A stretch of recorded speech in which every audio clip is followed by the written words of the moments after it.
అందరికీ నమస్కారం. శ్రీమద్ భగవద్గీత ఆధ్యాత్మిక రహస్యాలు అనే శీర్షిక ద్వారా శ్రీ త్రినాథ్ గారు ధారావాహిక ప్రసంగం చేస్తున్నారు. వారి ధారావాహిక ప్రసంగంలో ఈరోజు 298వ ప్రసంగం చేస్తున్నారు. శ్రీ త్రినాథ్ గారికి స్వాగతం. శ్రీమద్ భగవద్గీత ఆధ్యాత్మిక రహస్యాలు కార్యక్రమాన్ని వీక్షిస్తున్నటువంటి సోదర సోదరిమణులు, తత్వాభిలాషులు, భగవంతుని ప్రేమికులు, గీతా ప్రేమికులు అంటే భగవంతుని ప్రేమికులు అందరికీ కూడా మస్తు మందులేండి. స్వాగతం, సుస్వాగతం. శ్రీమద్ భగవద్గీత ఆధ్యాత్మిక రహస్యాలు ఒక ముఖ్యమైన విషయాన్ని మన దృష్టికి తీసుకుని వస్తున్నాయండి. ఏమిటండి? ఈ సృష్టి అనేది పరివర్తన చెందుతూ ఉంటుంది. దీని అందుకని మనం ఏంటంటాం, మామూలుగా సృష్టి నాటక రంగం అంటాం. అర్థమైందండి? వరల్డ్ డ్రామా స్టేజ్ అంటాం. ఇది నాటక రంగం అంటే పెద్ద స్టేజ్ అనమాట, అనంతమైనటువంటి స్టేజ్ అనమాట. ఇందులో 850 కోట్ల మంది ఈ స్టేజ్ మీద తమ యొక్క విద్యుక్త పాత్రలు అభినయిస్తున్నారు. దేని ఆధారంగా అభినయిస్తున్నారు? వారి వారి సంస్కారాల ఆధారంగా అభినయిస్తున్నారు. దీంట్లో భగవంతుడు ఒక మంచి సంస్కారాన్ని పెంపొందించుకునే మార్గం చెప్తారు, కానీ ఒకసారి మనం సంస్కారాన్ని తయారు చేసుకుంటే దాని ప్రకారంగానే మన రోల్ ఉంటుంది. అజ్ఞానంలో మనం ఏదో మనకు తోచినటువంటి కర్మలు చేసుకుంటూ ముందుకు వెళ్ళాం. తమో ప్రధాన సంస్కారాలతో ఉన్నారు ప్రపంచం అంతా కూడా. అందుకని చూడండి, చాలా విచిత్రంగా ఉంటుంది. అందరూ బుద్ధిమంతులైన మనుషులు, చదువుకున్న వాళ్ళు, శాస్త్రజ్ఞానం ఉంది, అకాడమిక్ డిగ్రీస్ ఉన్నాయి, అన్నీ ఉన్నాయి. కానీ ఇది ఒక పాత్ర అని అర్థం చేసుకోలేకపోతున్నారు. 100% మనం ఆలోచించినట్లయితే కేవలం ఒక పాత్ర మాత్రమే. పాత్రధారి ఏం చేస్తాడు? శరీరం అనే వస్త్రాన్ని ధరించి పాత్రని వేస్తాడు. ఎంతవరకు తన పాత్ర ఉన్నదో ఈ భూమండలం మీద, ఈ నాటక రంగం అనేటువంటి ఒక స్టేజ్ మీద, అంతవరకు చేస్తాడు, నిష్క్రమిస్తాడు. మళ్ళీ ఇంకొక పాత్రను తీసుకుంటాడు, ఇంకొక స్టేజ్ మీద మళ్ళీ అభినయిస్తాడు. ప్రతి ఒక్కరూ ఇదే అభినయిస్తున్నారండి. స్టేజ్ అంటే ఒరిజినల్ గా ఎవరు? తను ఒరిజినల్ గా ఎవరు? ఆత్మస్వరూపము. ఈ యొక్క అర్థం చేసుకుంటే ఈ యొక్క ఫిలాసఫీని, సిద్ధాంతాన్ని మనం గమనించినట్లయితే కొంచెం నిశ్చింతగా ఉండడానికి వీలవుతుందండి. ఎందుకంటే దీని నుండే మనకు సమస్యలు వస్తున్నాయి. పాత్ర అనుకోవడం లేదు. నేను నిజంగా ఉన్నాను, నేనే ఈ ప్రపంచాన్ని ఏలేస్తున్నాను, ఇక్కడ నా ఇష్టం వచ్చినట్టు నేను చేసుకోవచ్చును, ఇటువంటి భావనతో మన జీవితం గడుపుతున్నాం కాబట్టి అస్తవ్యస్తంగా తయారయ్యింది. నిజంగా వీళ్ళు మనుషులేనా, ఎందుకు ఇట్లా బిహేవ్ చేస్తున్నారు అన్నటువంటి విధంగా చాలా మంది ఆలోచిస్తున్నారు కదా. ఏంటంటే అంత పెద్ద పెద్ద ఉద్యోగాల్లో ఉన్నటువంటి వాళ్ళు, పెద్ద పెద్ద చదువుకున్న వాళ్ళు, హైయెస్ట్ లెవెల్ ఫిలాసఫీని బోధించే వాళ్ళు కూడా మామూలుగానే ఉన్నారు, కానీ ప్రత్యేకంగా లేరు కదా. అంటే ఇది నాటకం అని అనుకోవటం లేదు. అర్థమైందండి? ఈ నాటకం అన్నప్పుడు మనకు తేలిక అవుతాం. చక్కగా మనం పాత్రని, ఎంత చిన్న పాత్ర అయినా చూసారా, ఒక్కొక్కసారి చాలా చిన్న, ఏదన్నా మనం ఒక డ్రామా తీసుకోండి లేదా సినిమా తీసుకోండి, చిన్న పాత్ర ఉన్నా కూడా వాడు అద్భుతంగా ప్లే చేశాడు అనుకోండి, వాడికి బెస్ట్ యాక్టర్ అవార్డు ఇస్తారు. హీరోని అవ్వక్కర్లేదండి. అర్థమైంది? హీరోగా ఉండి సరిగ్గా ప్లే చేయకపోతే కూడా వాడిని గుర్తించకపోవచ్చు, కానీ ఒక క్యారెక్టర్ యాక్టర్ కానీ ఒక చిన్న పాత్ర వచ్చి అలాగొచ్చి ఒక 10 నిమిషాలు వచ్చి నవ్వించి వెళ్ళిపోతాడు. న్యాచురల్ గా, సహజంగా నేను ఒక యాక్టర్ని అనుకుంటూ పూర్తిగా యాక్టింగ్ కళలన్నీ కూడా అందులో పెట్టి నటించాడు అనుకోండి, వాడికి బెస్ట్ యాక్టర్ అవార్డు ఇస్తారు. అందుకనే ఇక్కడ భగవంతుడు మనకి ఏం చెప్తున్నాడు? నీవు ఒక పాత్రధారివి, నువ్వు యాక్టర్వి. దేని ఆధారంగా నువ్వు యాక్ట్ చెయ్యాలి? డైరెక్టర్ చెప్పిన విధంగా యాక్ట్ చేస్తారు కదా. అక్కడ డ్రామా అయినా సినిమా అయినా, ఇక్కడ భగవంతుడు డైరెక్టర్, భగవంతుడే క్రియేటర్, డైరెక్టర్, అంతా కూడా ఆయననే. సుప్రీం యాక్టర్ కూడా ఆయననే. ఇక్కడ ఆయన కూడా యాక్ట్ చేస్తారు కదా. ఏదో ఒక సందర్భంలో కాలచక్రంలో వారు కూడా వచ్చి యాక్ట్ చేసి ఈ విధంగా సృష్టి పరివర్తన కార్యక్రమానికి ఆయన ఆ విధంగా నిమిత్తం అవుతారు. ముఖ్య విషయం అండి, ఇప్పుడు మనము ధార్మికము, ఆధ్యాత్మికములో, ధార్మికం అంటే కేవలం చదువుకుంటున్నాం కానీ అందులో ఉన్న విషయాలు తెలుసుకునే ప్రయత్నం చేయటం లేదు. ఎప్పుడైతే విషయాలు తెలుసుకునే ప్రయత్నం చేయట్లేదంటే చదువుకుంటేనే ప్రాప్తి అన్నటువంటి భావనతోనే పఠన, పారాయణ, శ్రవణ, అర్థమైందండి? ఆ విధంగా వింటూనే మనం కాలం గడిపేస్తూ ఉన్నాం, కానీ ఒక్క 1% కూడా మన ఆత్మలో పరివర్తన రావటం లేదు. అందుకని ఆ సందర్భంగా అనేక విషయాలు మనం ఈ యొక్క ప్రతి ఎపిసోడ్లో ప్రారంభంలో కొన్ని నిమిషాలు చర్చించుకుంటూ ఉన్నాం. ఈ సందర్భంగా మనం గత 2-3 ఎపిసోడ్స్ నుంచి మనం భజగోవింద శ్లోకాలు మోహాన్ని ఆ విధంగా ఒక సమ్మెటతో, మోహం అంటే దేహాభిమానాన్ని నీవు చంపు, దాన్ని నాశనం చేయి. ఈ దేహాభిమానం నిర్ణయిస్తుంది. నువ్వు ఒక యాక్టర్ అన్న దగ్గర నుంచి నువ్వు యాక్టర్ కాదు, నేనే ఈ ప్రపంచంలో ఉన్నటువంటి అంత సమస్త భోగభాగ్యాలు అనుభవం చెయ్యాలి అన్న విధంగా తయారు చేసి దేహ భ్రాంతిలోకి నెట్టేసి నిన్ను నీ జీవితాన్ని భ్రష్టు పట్టిస్తుంది. సో ఇదే పరంపరలో నేను మరొక శ్లోకాన్ని మీ ముందు తీసుకొని వస్తానండి. ఇది 4వ శ్లోకం అండి. 4వ శ్లోకం భజగోవింద శ్లోకాలు మోహముద్రలోని ఆదిశంకరాచార్య శంకర భగవత్పాదులు గారు వారు విరచిత భజగోవింద శ్లోకాలు. వారు వారి శిష్య బృందం కలిసి మొత్తం 33 శ్లోకాలే ఉన్నాయండి. వీలైనంత వరకు మనం చర్చించుకునే ప్రయత్నం చేద్దాం. ఎందుకంటే ఇది అంతా కూడా ధారణ కోసం అండి. అది శంకరాచార్య గారు ఏదో చదువుకోండి, మీరు పాట పాడుకోండి, భజన చేసుకోండి, మ్యూజిక్ పెట్టుకోండి, ఆ విధంగా ఎంజాయ్ చేయండి అని కాదు. ఇప్పుడు ఎంఎస్ సుబ్బలక్ష్మి గారితో ఈ భజగోవింద శ్లోకాలు వినండి. మీరు గూగుల్లో కొడితే వస్తుంది, ఎంఎస్ సుబ్బలక్ష్మి భజగోవింద శ్లోకాలు వినండి, బాగుంటుంది. కానీ అందులో అర్థంలో కొడితే ఇంకా మీ జీవితం అర్థవంతంగా మారుతుంది. సార్ గమనించండి, ఈ 4వ శ్లోకం భజగోవిందంలో 4వ శ్లోకం. నళినీదళ గతజలమతి తరళం. మళ్ళీ మీకు అర్థం చెప్తాను, ప్రతి పదానికి అర్థం చెప్తాను. నళినీదళ గతజలమతి తరళం. 2వ పంక్తి తద్వజ్జీవిత అతిశయ చపలం. తద్వజ్జీవితం అతిశయ చపలం. తద్వజ్జీవితం అతిశయ చపలం. విద్ధి వ్యాధి అభిమానగ్రస్తం. విద్ధి వ్యాధి అభిమానగ్రస్తం. లోకం శోకహతం చ సమస్తం. ఇది శ్లోకం. ఎంత అద్భుతంగా చెప్పాడు. ప్రతి దాంట్లో ఒక నీతిని ఇస్తున్నాడు. వర్తమాన సమాజం కుళ్ళిపోయింది అని గ్రహించి ఈ కుళ్ళు నుండి కొంతమంది అయినా సమాజంలో బుద్ధివంతులు, బుద్ధినేత్రాన్ని తెలుసుకున్నటువంటి వాళ్ళు కాస్త పరివర్తన చెందుతారు. వాళ్ళ జీవితాన్ని సమూలంగా పరివర్తన చేసుకొని భజగోవిందం భజగోవిందం ఏ మూఢమతే, నువ్వు భజన చెయ్యి, పరమాత్మని గుర్తు చెయ్యి, పరమాత్మ యొక్క స్మృతిలో ఉండు అని భగవంతుడు చెప్పిన, గీతలో చెప్పిన మహావాక్యాలని ఈయన సింపుల్ గా అర్థమయ్యేలాగా, సాధారణ మనుషులకు కూడా అర్థమయ్యేలాగా ఒక ఈ కవితల్లాగా ఈయన ఈ పద్యాలు, ఈ శ్లోకాలు ఇవ్వటం జరిగిందండి. ఒక్కసారి మనం పంక్తిని అర్థం చేసుకునే ప్రయత్నం చేద్దామండి. నళినీదళ గతజలమతి తరళం అన్నాడు. అంటే ఏ విధంగా, నళిని అంటే ఏంటి? తామరాకండి. దళము అంటే తామర ఆకు, తామర ఆకు, నళినీదళ. గతజలమతి తరళం. ఇప్పుడు ఏముంటుంది? తామరాకు మీద నీటి బిందువు పడితే అది ఎక్కడికి వెళుతోంది? ఉంటుందా?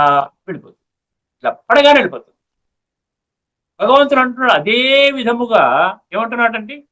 తద్వజ్జీవితం అతిశయం చపలం. ఈ జీవితం, మానవ జీవితంలో ఎప్పుడు ఏమి జరుగుతుందో తెలియదు. అర్థమైందండి? అదే విధంగా మానవ జీవితము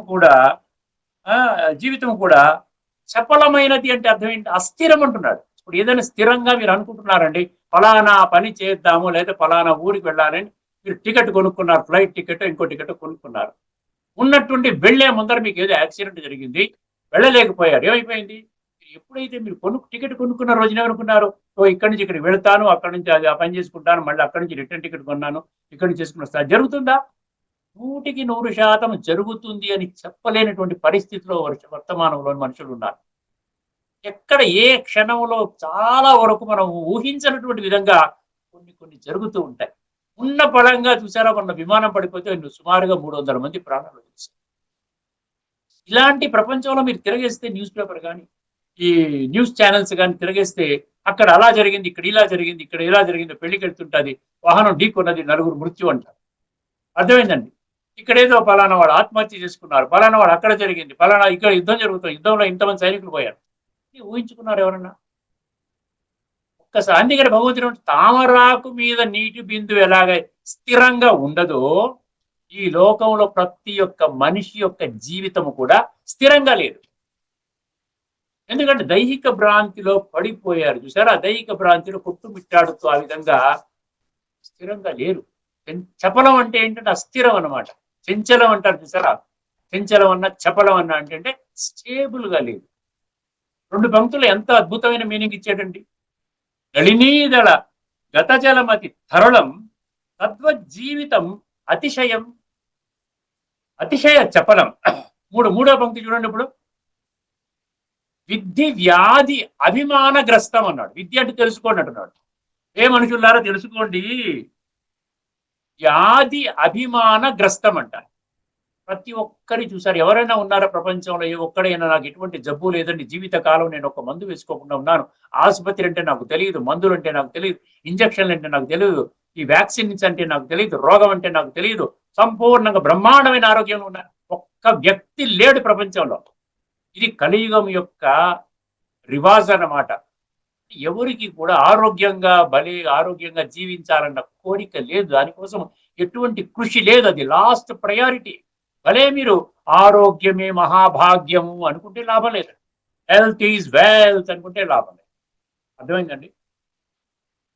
ఆరోగ్యం గురించి కనీసం ఒక గంట సేపు మీరు కేటాయించడం మీ జీవితం బాగుంటుంది, మీ ఆయుష్ పెరుగుతుంది, మీ క్వాలిటీ ఆఫ్ లైఫ్ పెరుగుతుంది, ఆనందంగా ఉంటారు, మంచి ఒక సిటిజన్, ఒక ప్యాట్రియాటిక్ సిటిజన్ లాగా మీ జీవితాన్ని జీవిస్తారు. అర్థమైంది? విద్ధి వ్యాధి అభిమానగ్రస్తం.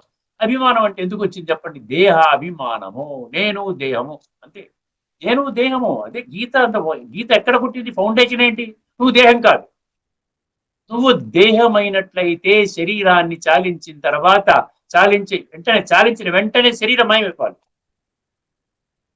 అది ఫండమెంటల్ ప్రిన్సిపల్ అన్నమాట. మీ నమ్మకానికి నిజంగా మీరు నమ్మిన సిద్ధాంతం అనేది నిజంగా కరెక్ట్ అయితే మళ్ళీ చనిపోయిన తర్వాత ఫార్ములా మారకూడదు, గుర్తుపెట్టుకోండి. లేకపోతే మీరు అంధవిశ్వాసంలో ఉన్నారు. చదువుకున్నా చదువును వాడుకోవటం లేదు, బుద్ధి ఉన్నా బుద్ధిని వాడుకోవటం లేదు. అర్థమైందండి? జ్ఞానం ఉన్నా అజ్ఞానిగానే ఉన్నారు. ఎందుకంటే గీతలో ఏమంటున్నాడు? జ్ఞాని అంటే ఆత్మజ్ఞాని, అజ్ఞాని అంటే దేహాభిమానంలో ఉన్నటువంటి వాడు. 100% నేను దేవుని జీవితంలో జీవించేవాడిని భగవద్గీతలో అజ్ఞాని అన్నాడు. అర్థమైందండి? అజ్ఞానం యదతో అన్యథ అంటాడు 13వ అధ్యాయం 11వ శ్లోకం. ఎన్నోసార్లు చెప్పుకున్నాం. విద్ధి వ్యాధి అభిమానగ్రస్త. 3వ పంక్తి. 4వ పంక్తి చూడండి. లోకం శోకహతం చ సమస్తం. సమస్త లోకం అనేసారు. ఇంకా అది శంకరాచార్య గారు హిందువుల దేవుడు అని మనం అనుకుంటున్నాం, హిందువులకి స్వామీజీ అని. ఆయన ఏమంటున్నాడు? సమస్త లోకం కూడా శోకంతో ఉంది, దుఃఖంతో ఉంది, కష్టాలు, సమస్యలు, వలయం కొట్టుకుంటున్నారు. ఒక మనిషిలాగా లేడు, అసలు మానవ జీవితం విలువ లేదు, ఒక యాక్టర్ లాగా లేడు. నేను ఇది యాక్ట్ చేస్తున్నాను, భగవంతుడు నాకు ఈ రోల్ ఇచ్చాడు, ఈ డైలాగ్స్ ఇచ్చాడు, ఇవి మాత్రమే చెప్పాలి అనటం లేదు. మనం ఏం చేస్తున్నాం? అవతల వాడు కూడా యాక్టర్ అనుకోవట్లేదు కాబట్టి వాడు ప్రతి చర్య ఏమంటున్నాడు? నన్ను తిడుతున్నాడు, నాకు ఇచ్చిన స్క్రిప్ట్ పక్కన పెట్టేసేసి నేను కూడా తిడుతున్నాను. ఇంకా అలాంటప్పుడు భగవంతుడు ఏమంటాడు? ఇదేమి యాక్షన్? నేను చెప్పిన స్క్రిప్ట్ ఏంటి? నేను ఇచ్చిన జ్ఞానం ఏంటి? మీరు చేస్తున్నది ఏమిటి? ప్రపంచం అంతా అస్తవ్యస్తంగా అయిపోయింది. ఇన్ని రకాల శాస్త్రజ్ఞానం ఉంది, ఇన్ని రకాల పూజలు, పునస్కారాలు, యజ్ఞాలు, త్యాగాలు, జపాలు, తపాలు, వ్రతాలు, నోవులు దేనికోసం చేస్తున్నారు? ఎందుకు? ఆరోగ్యం మహాభాగ్యం దేనికోసం అనుకుంటున్నారు? చరిత్ర పోతే మొత్తం పోతుందని దేనికోసం అనుకుంటున్నారు? ఇన్ని శాస్త్రాలు, ఎక్కడైనా ఏ శాస్త్రంలోనైనా మీరు ఏదైతే వర్తమానంలో మీ యొక్క జీవితాన్ని నడుపుకుంటున్నారో ఈ విధంగా నడుపుకోవాలని చెప్పిన శాస్త్రం ఏదైనా ఉంటే ఒక్కసారి చెప్పండి అని భగవంతుడు అడుగుతున్నాడు. ఏ శాస్త్రంలో కూడా ఆ విధంగా వర్తమానంలో మనిషి నడుస్తున్న తీరు ఈ విధంగా నడుచుకోండి, పర్వాలేదు, మీకే స్వర్గ సుఖాలు వచ్చేస్తున్నాయి, ఎక్కడా కూడా చెప్పలేదు. మంచిగా జీవించండి అని చెప్పారు. ఇప్పుడు ఇదే భగవంతుడు చెప్పినటువంటి మాటనే గుర్తు చేస్తున్నాడు. ఎందుకంటే అక్కడ ఆత్మ అన్నప్పుడు ఏమవుతుంది?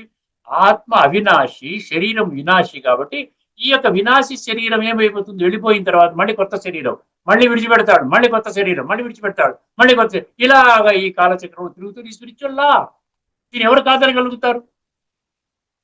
ఇదే విషయాన్ని దృష్టిలో పెట్టుకుని భగవంతుడు ఇక్కడ ఆదిశంకరాచార్యులు ఏమంటున్నారు? ఆయన ఎవరు? తామరాకు మీద యొక్క నీటి బిందువు ఏ విధంగా నిలవదో అదే విధంగా. అర్థమైందండి? గీతలో కూడా ఏమన్నాడు? తామరాకు గురించి ఒక శ్లోకం వస్తుంది కదా, బ్రహ్మణ్యాధాయ కర్మాణి సంగం త్యక్త్వా కిరోతి లిప్యతేన స పాపేన పద్మపత్రమివాంబసా. అర్థమైందండి?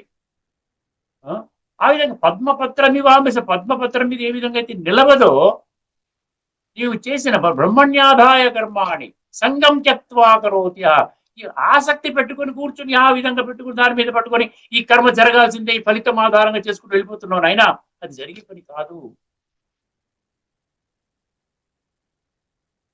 ఆ మీద అదే ఇక్కడ కూడా ఏమంటారు? తామరాకు మీద నీటి బిందువు ఎలాగైతే అస్థిరంగా ఉంటుందో, ఏ క్షణాన ఏ డైరెక్షన్ లో ఇటు పడుతుందో అటు పడుతుందో ఇటు పడుతుందో తెలియదు. అదే నీ జీవితం కూడా ఆ విధంగానే అస్తవ్యస్తంగా ఉంది. ఏమవుతుంది? అస్థిరంగా ఉన్నది.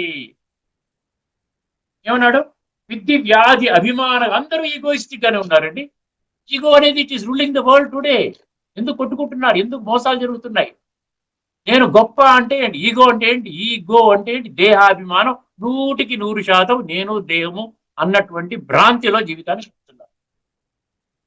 ఈగో అంటే దట్స్ గాడ్ అవుట్ అన్నారు పెద్దవాళ్ళు. దేహాభిమానంలో ఉంటూ భగవంతుడు దొరకడండి మీకు. భలే ఏదో 2 కళ్ళకు కనబడేటువంటి దేహదారులు మీకు భలే మీకు కనబడతారు. సాధువులు, సంతులు, ఋషులు, మనులు ఏదన్నా మీకు ఆశీర్వదించేస్తారు. ఎందుకంటే వాళ్ళు చెప్పరు మీరు ఆత్మాభిమాని స్థితికి రావాలి, ఆత్మల తండ్రి పరమాత్మ ఈ సృష్టి మీద అవతరించారు. వాళ్ళకి తెలియదు, వాళ్ళు చెప్పరు. వాళ్ళు కూడా దేహాభిమానంలోనే ఉన్నారు. కాబట్టి ఒక దేహాభిమాని ఇంకొక దేహాభిమానిని ఆత్మాభిమానిగా చేయలేడు. ఒక పరమాత్మ యొక్క ఉనికిని కనిపెట్టలేనటువంటి వారు ఇంకొకరికి పరమాత్మకు ఉనికిని కనిపెట్టే విధానం తెలియజేయలేరు. అందుకనే గీతలో ఏమన్నాడు 4వ అధ్యాయంలో 34వ శ్లోకంలో, నీవు తత్వాన్ని దర్శించిన వాళ్ళ దగ్గర వెళ్ళండి అంటున్నాడు. అర్థమైందండి? తత్వాన్ని దర్శించిన వాళ్ళకి వెళ్ళండి, అప్పుడు వాళ్ళు మీకు తత్వాన్ని బోధిస్తారు అంటున్నాడు. 4వ అధ్యాయంలోని ఇది 34వ శ్లోకం మీరు రాసుకోండి. 4వ అధ్యాయంలో 34 ఏమని చెప్పాడండి? తద్విద్ధి ప్రణిపాతేన పరిప్రశ్నేన సేవయ ఉపదేక్ష్యంతి తే జ్ఞానం జ్ఞానిన తత్వదర్శిన. మన తత్వదర్శన దగ్గరికి వెళ్ళమని భగవంతుడు చెప్తుంటే మనం తత్వదర్శనం అసలు తత్వం అంటే ఏంటో తెలియని వాళ్ళ దగ్గరికి వెళ్తున్నాం. దేహాభిమానంలో ఉన్న వాళ్ళ దగ్గరికి వెళ్ళి మాకు పరమాత్మ ప్రాప్తి, స్వర్గ ప్రాప్తి మాకు కలిగించండి ఎక్కడ అవుతుందండి? నేను ఎందుకు కంపేర్ చేస్తున్నానంటే లోకం అస్తవ్యస్తంగా ఉంది కాబట్టి దాన్ని చక్కదిద్దడానికి నేను వచ్చాను. అదే విషయాన్ని నేనేం చెప్తున్నాడు? భజగోవిందం భజగోవిందం, ఇవన్నీ విడిచిపెట్టవయ్యా. ఈ యొక్క టెంపరీ జీవితము, ఈ నాటక రంగం మీద ఒక యాక్టర్వి, ఒక పాత్రవి, ఆ పాత్రని చక్కగా పోషించు. ఎటువంటి శోకము, రోగము, అభిమానము ఇటువంటివి ఏవి లేకుండా నువ్వు ముందుకు వెళతావన్నట్టు ఒక తపనతో ఆదిశంకరాచార్య వారు ఈ విధంగా మోహముద్గర అనేటువంటి ఈ యొక్క విషయాన్ని మనందరి దృష్టికి తీసుకొని వస్తున్నారు. ఇది ఆచరణ కోసమేనండి. ఇది కేవలం చదువుకోవడానికి, రాగయుక్తంగా పాడుకోవడానికి, ఆనందించడం కోసం, ఎంటర్టైన్మెంట్ కోసం కాదు. అందుకని గీతలో ఎందుకు చెప్పాడు? కొద్ది మంది మాత్రమే ఈ సత్యం ఆధారంగా జీవితాన్ని తయారు చేసుకుంటారు. ఇప్పుడు మనము 4వ శ్లోకం తెలుసుకున్నామండి. 5వ శ్లోకాన్ని మనం తదుపరి ఎపిసోడ్ లో చర్చించుకుందాము. ఇప్పుడు మనం 18వ అధ్యాయంలోని 13వ శ్లోకంలోకి వచ్చేస్తున్నామండి. ముఖ్యమైన శ్లోకం ఏం చెప్తున్నాడు? ప్రతి ఒక్క కర్మ చేయడానికి ఆధారము నువ్వు ఒక్కడివే కాదు అంటున్నాడు. అర్థమైందండి? 5 పంచయితాని అంటాడు కదా, పంచయితాని మహాబాహు కారణాన్ని నిబోధమే. నిబోధ అంటే నేను చెప్తున్నాను, మే అంటే నా నుండి, మే నీవు వినుము అంటున్నాడు. కారణాన్ని నేను ఈ పంచహేతువులు ఉన్నాయి, 5 కారణాలు ఉన్నాయి. ఒక కర్మ జరుగుతుంది అంటే 5 పని చేస్తాయి. 5 పని చేస్తేనే ఆ కర్మ జరుగుతుంది. నువ్వు ఒక్కడే ఏదో చేశాను అని నువ్వు విర్రవీగుతున్నావు, నేనే చేస్తున్నాను ఒక అహంకారంతో, అటాచ్మెంట్తో అనుకుని ఏం చేస్తున్నావు? నేనే చేస్తున్నాను అనడం ద్వారా ఏం చేస్తున్నావు తెలుసునండి? ఆ కర్మకి ఫలితము ఆధారంగా నువ్వు కర్మ చేస్తున్నావు. ఆ కర్మ ఫలితము నీకు అనుకూలంగా జరిగిందా, భలేగుంటావు, పార్టీలు ఇస్తావు, ఇది ఇస్తావు. కాంట్రాక్ట్ నాకే వచ్చిందండి, 500 రూపాయల కాంట్రాక్ట్ అండి, ఫ్లైఓవర్ కాంట్రాక్ట్ వచ్చిందండి, నాకే వచ్చింది. 100 మంది వేశారు టెండరు, నాకే వచ్చింది. సంతృప్తి వాళ్ళు రాకపోతే కృంగిపోతాం. వాడు ఇన్ఫ్లుయెన్స్ పెట్టాడండి, వీడు ఇది పెట్టాడండి, వీడి అది చేశాడు, ఇది చేశాడు.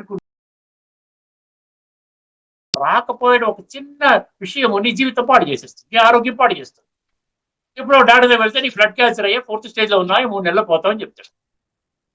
కాబట్టి ప్రాక్టికల్ గా జరుగుతున్నాయి. ఇది ఏదో నాటకం కాదు, ఇది కాదు, ఇది ఊహాజనిత కాదు, అబ్స్ట్రాక్ట్ కాదు. నేను దేహం అనుకోవడం అబ్స్ట్రాక్ట్. నువ్వు ఎట్లా దేహం అవుతావు? నా ఒంట్లో బాగోలేదంటే ఎట్లా? నువ్వెవరివి? నా గుండెకి బైపాస్ సర్జరీ నువ్వెవరి? నా మోకాల్సి కూడా అడిగిపోయి నువ్వెవరివి? నా కిడ్నీలో స్టోన్స్ ఉన్నాయి ఎవరివి? నా గాల్ బ్లాడర్లో స్టోన్స్ ఉన్నాయంటే ఎవరివి? దానికి సమాధానం కనుక్కోవడానికి మన బుద్ధినిచ్చాడు భగవంతుడు. దాన్ని కనుక్కోవడానికే బుద్ధినిచ్చాడు.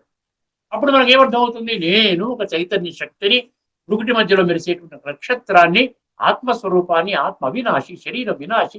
ఈ వినాశి దేహము ద్వారా అవినాశి ఈ యొక్క ఆత్మ పాత్రని అభినయిస్తుంది.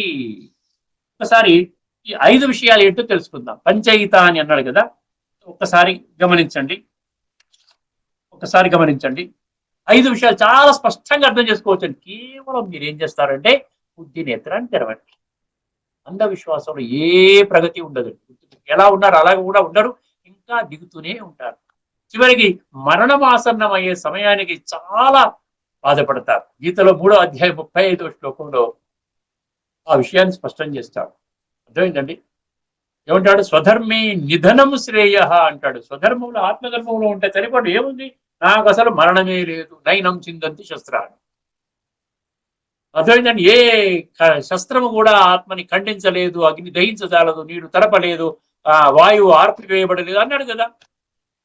జాయతే మ్రియతే వా కదాచిత్ నాయం భూత్వా భవితా వా న భూయ నజో అజో నిత్య శాశ్వతోయం పురాణో హన్యతే హన్యమానే శరీరం హన్యమవుతుంది అంటే చంపబడుతుంది, కానీ ఆత్మ చంపబడదు. ఇప్పుడు ఈ జ్ఞానం నరాల్లో చిక్కుని ప్రతిరోజు అభ్యాసం చేసుకుంటూ కూర్చున్నారనుకోండి, ఎంత ఆనందంగా ఉంటుందండి. స్వధర్మే నిధనం శ్రేయ అన్నట్టు. సరే, స్వధర్మం అంటే ఆత్మధర్మంలో ఉంటే, నిధనం అంటే మరణము, అది కూడా చాలా ఆనందంగా వెళ్తాం. ఎక్కడ దుఃఖం, ఎందుకంటే ఎలాగైనా వెళ్ళాలి. ఇవాళ కాబట్టి రేపైనా వెళ్ళాలి, రేపు కాబట్టి ఎల్లుండైనా వెళ్ళాలి, ఇంకో 5 సంవత్సరాలు వెళ్ళాలి, వెళ్ళక తప్పదు. మన పూర్వీకులు వెళ్ళిపోయారు కదా. మన తాత ఉన్నారా, తండ్రి ఉన్నారా? కొంతమంది తండ్రి కూడా, మా తండ్రి గారు లేరు, తల్లి గారు లేరు, మామగారు లేరు, అత్తగారు లేరు, ఎవరు లేరు, అందరూ వెళ్ళిపోయారు. మనం కూడా ఇప్పుడు కొన్ని సంవత్సరాలు అయితే ఇప్పుడు మా పిల్లలు కూడా చెప్పుకుంటారు, మా డాడీ లేరంటే చెప్పుకుంటారు. మనం చెప్పుకుంటున్నాం కదా మా తండ్రి గురించి. ఇది ప్రాసెస్. ఈ ప్రాసెస్ అర్థం చేసుకున్నాం అనుకోండి, కాలచక్రంలో ఈ విధంగా ఉంటుందని భగవంతుడు చాలా స్పష్టంగా ఒక స్పిరిచువల్ లా, ఒక సిద్ధాంతాన్ని మనందరికీ బోధిస్తూ ఉన్నారు. ఇదే గీత సిద్ధాంతం, ఇదే మూల సారం, ఇదే గీత సారం. నీవు ఆత్మవి. ఆత్మ అన్న విషయం అర్థం చేసుకున్నప్పుడే పరమాత్మ తత్వం మనకు బోధపడుతుంది. అంటే ఇప్పుడు ఈ 5 విషయాలు చూడండి. అధిష్టానం తథా కర్త కరణం చ పృథగ్విధం. అర్థమైందండి? అధిష్టానం తథా కర్త, అర్థమైందండి? తథా కర్త కరణం చ పృథగ్విధం. తర్వాత ఏమన్నా వివిధాశ్చ పృథక్ చేష్ట దైవం చైవాత్ర పంచమం అన్నారు. అధిష్టానం తథా కర్త కరణం చ పృథగ్విధం వివిధాశ్చ పృథక్ చేష్ట దైవం చైవాత్ర పంచమం. ఇది శ్లోకం. ఒకసారి 5 క్లియర్గా అర్థం చేసుకుందాం. ఈ 5 కారణాలు ఉన్నాయని తెలుసుకుంటే మనం ఆ కర్మలలో ఒక చేంజ్ తీసుకొస్తామండి. తెలియకపోతే ఈగోయిస్టిక్ గా, బాడీ కాన్షియస్ గా ఏదో ఇంద్రియ సుఖాలను అనుభవం చేయడం కోసం ఏదో చేసుకుంటూ వెళ్ళిపోతాం. కర్మల ఆధారంగా కర్మల ఫలితం పెట్టుకుంటాము. ఈ యొక్క రినౌన్సియేషన్ అంటూ ఏముండదు మనలో. అహంకారం వెళ్ళదు, ఏం మోహం ఏది పోదనమాట. ఎలాగున్నాం అలాగే ఉంటాము. ఆ విధంగా మన జీవితాన్ని మనమే భ్రష్టు పట్టించుకుంటున్నామని ఇవన్నీ చెప్తున్నాడు. లేకపోతే ఎందుకు చెప్పాలి? 5 ఉన్నాయంటే మనం ఇప్పటిదాకా తెలియదు కదా. 5 అంటే తెలియదు, నేను చేస్తున్నాను అంటున్నాం. ఇప్పటిదాకా నువ్వు చేయట్లేదు నాయన, 5 చేస్తున్నాయి, 5 ఉన్నాయి కారణాలు అంటున్నాడు. మొదటిది అధిష్టానం అన్నాడు. అధిష్టానం అంటే ఏంటి? అధిష్టానం అంటే మూల స్వరూపం ఏంటి? కర్మ చెయ్యాలి అంటే కేవలం ఒక ఆత్మ ఉంటే కర్మ చెయ్యలేదండి, దానికి శరీరం కావాలి. అర్థమైందండి? అధిష్టానం అంటే దేహం. అర్థమైందండి? శరీరం లేకుండా ఏం కర్మ చేస్తారు? పరంధామంలో ఆత్మరూపంలో బ్రహ్మాండ మహాతత్వము, అమరధామము, నిర్వాణధామము, శాంతిధామము, ఆ బ్రహ్మ మహాతత్వము, ఆత్మల లోకము అంటున్నా, పరంధామము అంటున్నాం కదా. అక్కడ వాళ్ళు ఏం కర్మలు చేయరు. ఎందుకు కర్మలు చేయాలంటే శరీరం కావాలి. అర్థమైంది? మొదటిది ఏంటంటే, మొదటి ప్రక్రియ ఏంటంటే, మొదటి కారణం ఏంటి? శరీరం ఉండాలి. ఫస్ట్ శరీరము ద్వారా మనం చేస్తున్నాం. అధిష్టానం తథా కర్త అన్నాడు. ఇప్పుడు సెకండ్ కర్త అంటే నేను. అర్థమైంది? నేను అక్కడ వచ్చాను, సెకండ్ అనమాట. ఫస్ట్ శరీరము, అధిష్టానం తథా కర్త. తర్వాత ఏమన్నాడండి? తథా కర్త కరణం అన్నాడు.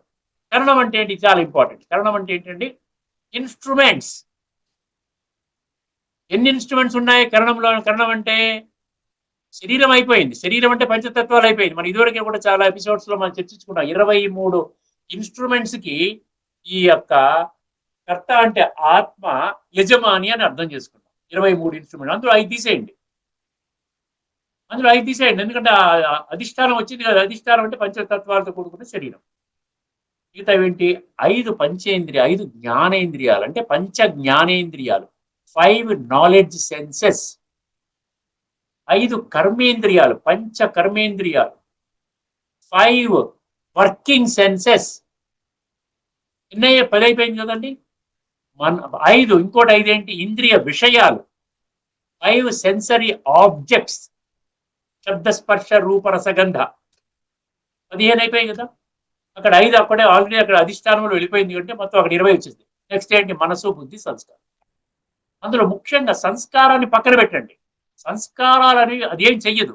మనసు బుద్ధి ద్వారా ఇంద్రియాలను ఏ విధంగా ఉపయోగించుకుంటూ, శరీరాన్ని ఉపయోగించుకుంటూ మనము చేసేటువంటి కర్మలు, అది మంచి కర్మలు అవుతాయి, మంచి సంస్కారాలు, చెడు కర్మలు అవుతాయి, చెడు సంస్కారాలు మధ్యస్థంగా ఉంటాయి, మధ్యస్థ సంస్కారాలు, సాత్విక రాజసిక తామసిక సంస్కారాలు ఏర్పడతాయి. సో సంస్కారాలను పక్కన పెట్టేస్తే ముఖ్యంగా ఇప్పుడు మనం గమనించవలసింది ఏంటంటే 12. ఎందుకంటే ఇంద్రియ విషయాల పట్ల మనకి అవగాహన, ఇంద్రియ విషయాలు శబ్ద స్పర్శ రూప రసగంధ కూడా దానికి ఏమి పాత్ర లేదు, అదేం చెయ్యవు. అది మనం చూపిస్తుంది చిత్రం. ఇక సినిమా చూస్తాం, అక్కడ చూస్తాం చిత్రం, పోస్టర్ చూస్తాం, అది ఒక చెత్త పోస్టర్ అనుకోండి, అది చూసామా? ఎవరు చూస్తున్నారు? కళ్ళ ద్వారా నేను చూస్తున్నాను. ఇంద్రియ విషయాలు ఏం చేయట్లేదు. ఇంద్రియ విషయాలు ఉన్నాయి, రకరకాల పోస్టర్లు పెట్టారు, అది పెట్టారు, మ్యూజిక్ పెట్టారు. సో ఈ విధంగా శబ్ద స్పర్శ రూపరసగంధ పక్కన పెట్టేస్తే 5 జ్ఞానేంద్రియాలు, 5 కర్మేంద్రియాలు. అర్థమైందండి? 5 జ్ఞానేంద్రియాలు, 5 కర్మేంద్రియాలు ప్లస్ మనసు బుద్ధి, ఇవి కరణాలండి. కరణం అంటే ఇది గుర్తుపెట్టుకోండి.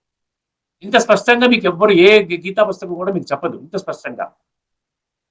5 జ్ఞానేంద్రియాలు, 5 కర్మేంద్రియాలు, వాక్ పాణి పాద వాయు ఉపస్థ. అర్థమైందండి? సో ఆ విధంగా ఈ 5 జ్ఞానేంద్రియాలు, 5 కర్మేంద్రియాలు, మనసు బుద్ధి, ఇది కరణం. అంటే ఇవి ఉపయోగించుకోకుండా మీరు ఏ కర్మ చేయలేరు. అర్థమైందండి? ఇంద్రియాలు ఉపయోగిస్తారు, జ్ఞానేంద్రియాలు, కళ్ళు, తర్వాత మళ్ళీ మీరు కాళ్ళతో వెళ్తారు, ఎక్కడికో వెళ్తారు, అది కాళ్ళు అంటే ఏంటి? కర్మేంద్రియం. చేతులు అంటే కర్మేంద్రియం. వాక్ అంటే కర్మేంద్రియం. అర్థమైందండి? ఈ విధంగా కర్మేంద్రియాలు, జ్ఞానేంద్రియాలు ప్లస్ మనసు బుద్ధి అనేది, మనసు బుద్ధి, మనసు అంటే ఆలోచన చేస్తుంది, బుద్ధి బుద్ధి పని చేస్తుంది అనుకోండి, మంచి కర్మ చేస్తారు. బుద్ధి పని చేయలేదు అనుకోండి, మనసు ఓవర్టేక్ చేస్తుంది అనుకోండి, చెత్త కర్మ చేస్తారు, ఆ సంస్కారం పాడైపోతుంది. అంటే జ్ఞానం పెట్టుకుంటే మళ్ళీ పరివర్తన వస్తుంది. ఎందుకు చెప్తున్నాడు ఇవన్నీ? ఎందుకు చెప్పాలి? మనకు తెలియదా ఏంటి అనుకోకండి. ఈ జ్ఞానం స్పష్టంగా ఉంటే మనలో కొంచెం జమ్మో, నేను ఈ విధంగా ఈ కర్మేంద్రియాల ద్వారా చేస్తున్నానా, జ్ఞానేంద్రియాల ద్వారా చేస్తున్నానా, శరీరం ద్వారా చేస్తున్నానా? అర్థమైందండి? ఇదేమంటున్నాడు ఇక్కడ? కరణం పృథక్ విధాం అన్నాడు. పృథక్ అంటే వివిధ రకాలు. ఈ విధాం అంటే ఈ 5 కర్మేంద్రియాలు, 5 జ్ఞానేంద్రియాలు, శరీరము, ఇవన్నీ వివిధంగా ఉన్నాయి కదా. ఇది తర్వాత ఏమన్నాడండి? వివిధాశ్చ పృథక్ చేష్ట అన్నాడు. పృథక్ చేష్ట, పృథక్ అంటే వివిధ, పృథక్ అంటే సో మెనీ, వివిధ. చేష్టలు అంటే మనము చేసేటువంటి, మనం పెట్టేటువంటి ఎఫర్ట్స్, పురుషార్థము అన్నమాట. చేష్టలు అంటే పురుషార్థం. నిజంగా పురుషార్థం అంటే ఏంటి? మీకు కరెక్ట్ గా జ్ఞానం ఉందనుకోండి, పురుష అంటే ఆత్మ, ఆత్మ యొక్క ఉన్నతి కొరకు నేను చెయ్యాలి కర్మ. పురుషార్థం గురించి లేదనుకోండి, ప్రకృతి అర్థం, ఇంద్రియ సుఖాల గురించి చెయ్యాలి కర్మ. అంతే, మంచి కర్మలు, చెడు కర్మలు, పురుషార్థము, ప్రకృతి అర్థం. మనం చేసే ఎఫర్ట్స్ అంటే మనం సంకల్పం చేస్తాం. సినిమాకి వెళ్ళాలనుకోండి, మనం సాయంకాలం సినిమాకి వెళ్దామరా అని కుటుంబం ప్లాన్ చేసుకున్నారంటే పొద్దున్న నుంచి వాడు నడిపిస్తారు సంకల్పాలు. ఏ సినిమాకి వెళ్ళాలి, ఏ హాల్కి వెళ్ళాలి, ఎలా వెళ్ళాలి, ఓలానా, మన సొంత కారులో వెళ్ళాలా, 2 కార్లో వెళ్ళాలా, టికెట్స్ ఏమైనా బుక్ చేసుకోవాలా, ఆన్లైన్లో, ఎన్ని సంకల్పాలు చూసారా? సంకల్పము, మాట, వాళ్ళు మాట్లాడుతాం కదా, ఫోన్లో మాడుకుంటాం, నువ్వు ఈ సినిమాకి వెళ్దాం, ఓకేనా ఆడుకుంటాం. మరి అది కర్మ రూపంలో పెడతాం. మనస వాచ కర్మ, ఈ త్రికరణ, ఈ 3 పనిచేస్తాయి.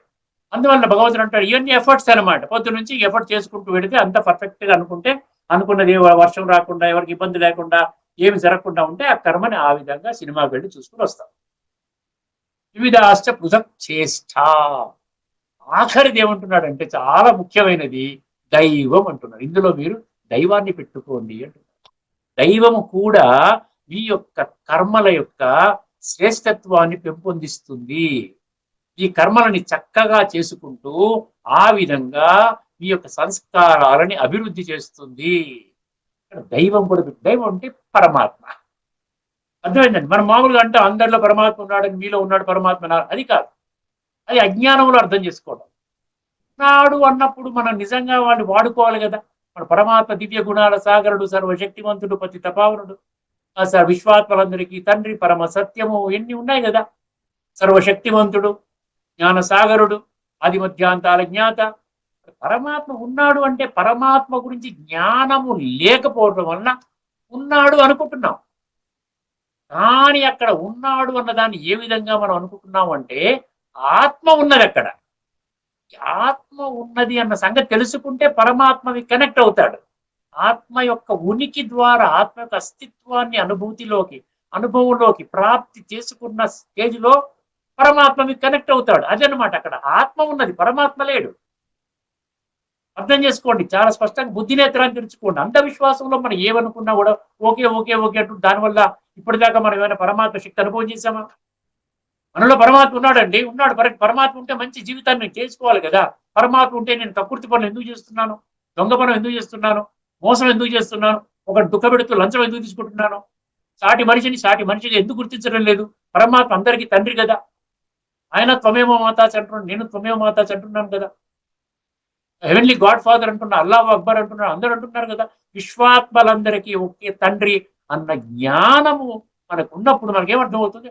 ఆ ఆత్మాభిమాని స్థితిలోకి వస్తే పరమాత్మని మనము ఆ విధంగా సంబంధాన్ని మనసు బుద్ధి ద్వారా జోడించడం, అదే రాజయోగ ప్రక్రియ.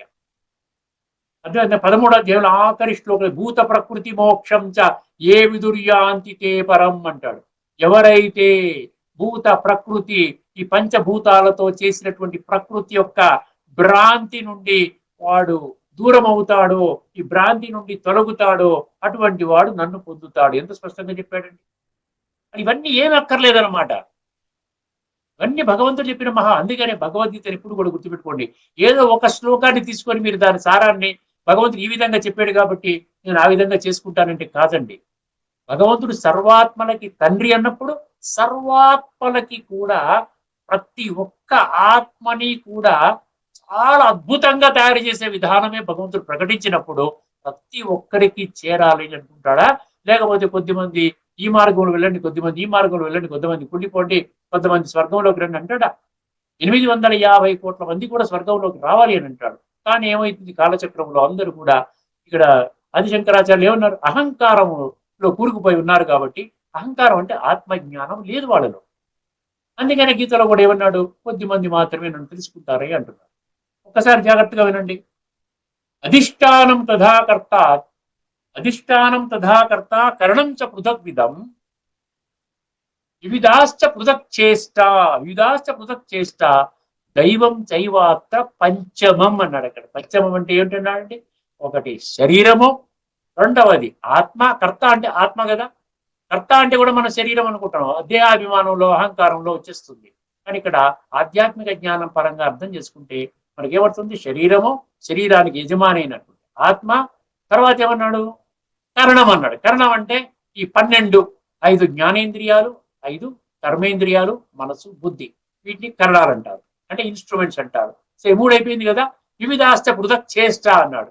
చేష్టలు అంటే నువ్వు చేసే ఎఫర్ట్స్, పురుషార్థం. నువ్వు దేహాభిమానంలో చేస్తున్నావా? నువ్వు కర్మల యొక్క ఫలితాన్ని ఉద్దేశించి చేస్తావు, అప్పుడు నువ్వు కుళ్ళిపోతావు. నువ్వు ఫలితము వచ్చినా కుళ్ళిపోతావు, రాకపోయినా కుళ్ళిపోతావు. ఎందుకంటే దాంట్లోనే నువ్వు లీనమైపోతావు. ప్రతి కర్మ నువ్వు ఏం చేస్తావు? నీ ఫలితాన్ని దృష్టిలో పెట్టుకుని చేస్తావు. అందుకని ఇక్కడ పురుషార్థంతో ఇక్కడ వివిధాస్త చేష్ట అంటే ఈ చేష్టల్లో కూడా పరివర్తన తెచ్చుకోవడానికి అవకాశం కల్పిస్తున్నాడు భగవంతుడు. తర్వాత ఏమన్నాడు? దైవం అన్నాడు. ఇది పంచమం. అంటే ఈ 5 కూడా నీ జ్ఞానం ఉన్నట్లయితే నీ కర్మలు శ్రేష్టంగా అవుతాయి. ఎందుకంటే ఇప్పుడు కలియుగంలో ఆఖరి సమయము నడుస్తున్నది.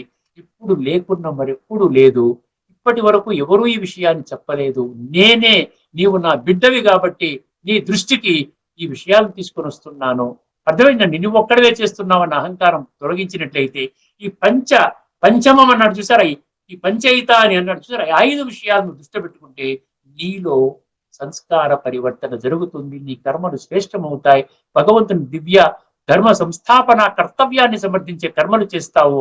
ఆ కర్మ ఫలితము కూడా ఈశ్వరార్పణము చేస్తావు. నీకే సంబంధము లేదు. వర్తమాన జీవితంలో కూడా బ్రహ్మాండంగా ఉంటావు, ఆరోగ్యంగా ఉంటావు, ఆనందంగా ఉంటావు. తదుపరి అనేక జన్మలు, అరకల్పము, సత్య త్రేతాయుగాలంటే అరకల్పము ఈ యొక్క శ్రేష్టమైనటువంటి భాగ్యాన్ని నీవు ఆ విధంగా ఫిక్స్ చేసుకుంటావు. కాబట్టి నా మాట విను అంటున్నాడు. అదేవిధంగా ఆదిశంకరాచార్యులు అది లోకమంతా కూడా శోకాలతో నిండిపోయింది, అహంకారము వ్యాధితో నిండిపోయింది. తామరాకు మీద ఈ విధంగా వాడు చేసుకుంటూ అస్థిరమైనటువంటి దాంట్లో అదే స్థిరంగా ఉండడానికి ప్రయత్నం చేస్తూ రోగాలు వస్తున్నాయి. అర్థమైందండి. అనిత్యంలో నిత్యం ఏంటో తెలుసుకోవాలి, అస్థిరంలో స్థిరమైనటువంటి ఏది తెలుసుకోవాలి, అది ఆధ్యాత్మిక జ్ఞానం అన్నమాట. సో గీతని మీరు మన శంకర భగవత్పాదులు చెప్పినటువంటి భజగోవింద శ్లోకాన్ని మోహముద్గర పెట్టుకున్నట్లయితే కరెక్ట్ గా యాక్యురేట్ గా, భక్తిలో కూడా అదే చెప్పారు. జ్ఞానం భక్తి ఒక భక్తుడు జ్ఞానిగా మారాలి అంటే పరివర్తన తెచ్చుకోవాలి. సో ఆ విధంగా మనం చేసినట్లయితే మన జీవితము 3 పువ్వులు 6 కాయలుగా తయారవుతుంది. ఇప్పుడు ఈ చర్చని ఇక్కడితో కనిపెట్టి ఇప్పుడు భగవద్గీతలో భాష్యకారులు ఏమి రాసుకున్నారో ఒక్కసారి మనం అర్థం చేసుకుంటే మనకి విషయం స్పష్టమవుతుందండి. ఏమన్నాడంటే అధిష్టానం తథాకర్త కరణం చ పృథగ్విధం వివిధాశ్చ పృథక్ చేష్ట దైవం చైవాత్ర పంచమం అన్నాడు. ఒకసారి గమనించండి, ఇక్కడ 5 అని చెప్పాడు కదండి. కర్మల సిద్ధి యందు, కర్మల సిద్ధి అంటే గుర్తుపెట్టుకోండి, సిద్ధి అంటే పర్ఫెక్షన్. పర్ఫెక్షన్ ఎప్పుడు వస్తుంది? పరమాత్మని గుర్తిస్తే వస్తుంది. పరమాత్మని ఎప్పుడు గుర్తిస్తాము? ఆత్మని గుర్తిస్తే వస్తుంది. ఆత్మ పరమాత్మ యొక్కని సంబంధాన్ని మనసు బుద్ధి ద్వారా జోడిస్తే వస్తుంది. అప్పుడు ఏమవుతుంది? సంస్కార పరివర్తన జరుగుతుంది. దాని ఆధారంగా వర్తమానము బాగుంటుంది, భవిష్యత్తు కూడా బాగుంటుంది. కర్మల సిద్ధి యందు అధిష్టానము, కర్త, వివిధములైన కరణములు అంటే బ్రాకెట్ లో సాధనములని, ఇన్స్ట్రుమెంట్స్ అని చెప్పాను కదా. నానావిధ చేష్టలు అంటే నానా విధంగా ఉంటుంది. ఒకడు మంచిగా చేస్తాడు, ఒకడు తప్పుగా చేస్తాడు, ఒకడు మోసపూర్తిగా చేస్తాడు, దేహభ్రాంతిలో చేస్తాడు, ఒకడు ఆత్మచింతనలో చేస్తాడు, పరమాత్మ స్మృతిలో చేస్తాడు. సో ఆ విధంగా సాత్విక, రాజసిక, తామసిక ఈ 3 రకాల కర్మలు చేస్తూ ఉంటారు. అందుకని ఇక్కడ ఏమన్నాడు? నానావిధ చేష్టలు. అక్కడ దైవము అన్నాడు లాస్ట్ లో. ఈ దైవము అన్న సంగతి మనము తేలికగా తీసుకుంటాం. వర్తమానంలో దైవం అన్న సంగతి అంటే భగవంతుడి గురించి మనకు జ్ఞానం లేదు. కేవలము అది చాలా తేలికగా తీసుకుని లాస్ట్ అండ్ లీస్ట్ ప్రయారిటీ మనం ఇస్తామన్నమాట. అందుకనే మన కర్మలలో కర్మ ఫలితం ఆధారంగా మనం చేస్తున్నాము. అందుకని మన సంస్కారం ఇంకా పాడు చేసుకునే విధంగానే రోజు రోజుకి కూడా మనుషులు దిగజారిపోతున్నారంటే ఈ విధంగా దిగజారుతున్నారు. సో వాళ్ళ వర్తమాన జీవితం బాగోలేదు, భవిష్యత్ జీవితం కూడా వాళ్ళకి బాగోలేదు. అర్థమైందండి? ఇది ఇక్కడితో మనం ఈ చర్చను ముగించుకుందామండి. రాబోయేటువంటి ఎపిసోడ్ లో మరొక అద్భుతమైనటువంటి శ్లోకంలోని లోతైన తత్వాన్ని చాలా సులభంగా మీకు అర్థమయ్యేలాగా మరొక అదేవిధంగా ఆదిశంకరాచార్య విరచిత భజగోవింద శ్లోకాల్లో 5వ శ్లోకాన్ని కూడా మీ ముందు స్పష్టంగా అర్థం చేయించే విధానం, ఎందుకంటే ఇది మ్యాచ్ అవుతుంది. అర్థమైతే వర్తమానంలో మనిషి ఏ విధంగా పరివర్తన చేసుకోవాలనేటువంటి విషయాన్ని శంకర భగవత్పాదులు కూడా తెలియచేయడం జరిగింది. భగవద్గీతలో కూడా భగవంతుడు మన సంస్కార పరివర్తన మీదనే వారు ఫోకస్ చేయడం జరిగింది. ఓకేనండి, అంతవరకు సెలవు. అందరికీ నమస్కారం. లోకా సమస్త సుఖినో భవంతు. ఓం శాంతి.